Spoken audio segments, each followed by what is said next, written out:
Hello दोस्तों, veterans नमस्कार। मैं दीवान सिंह। आज हम ये देखेंगे कि जो आपका स्टैट्यूटरी रेगुलेशन है, यदि उसमें निगोशिएशन को घुसा दिया जाए तो असर क्या पड़ेगा, और इसी का हम आज ऑब्जेक्टिव क्रिटिकल असेसमेंट करेंगे।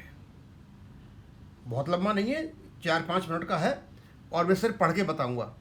Parliament created a statutory framework under the Banking Companies Acquisition and Transfer of Undertaking Act 1970.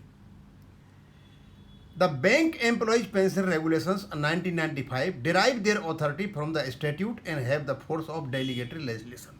1970 का एक्ट, उसके अंदर आपका BPVR 1995 बना और ये डेलीगेटेड लेजिस्लेशन है, कानून है।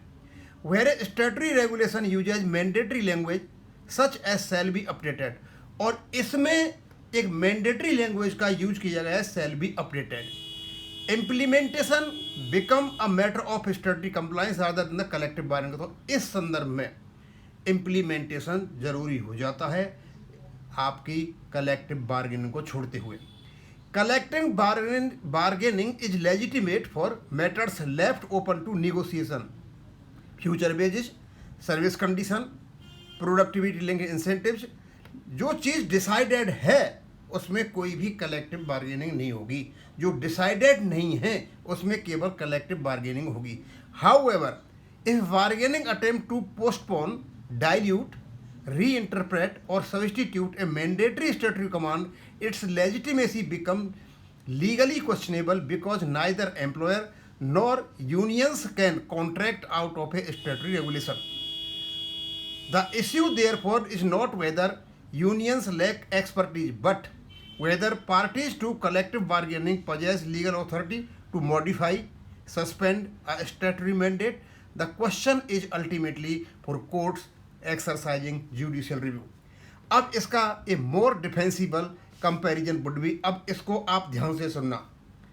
If bodies having no statutory power, यानी वो संस्थाएं जिनके पास कोई स्टैट्यूटरी पावर नहीं है, जैसे ये बार्गेनिंग करती हैं आपकी यूएफबीयू और यूनियन, आर परमिटेड, ये bodies having no statutory power are permitted through bargaining, bargaining के माध्यम से उनको पावर दे दी जाए किस चीज़ की, टू डिटरमाइन द मीनिंग और implementation of statutory regulations, the rule of law, risk being replaced by negotiation governance.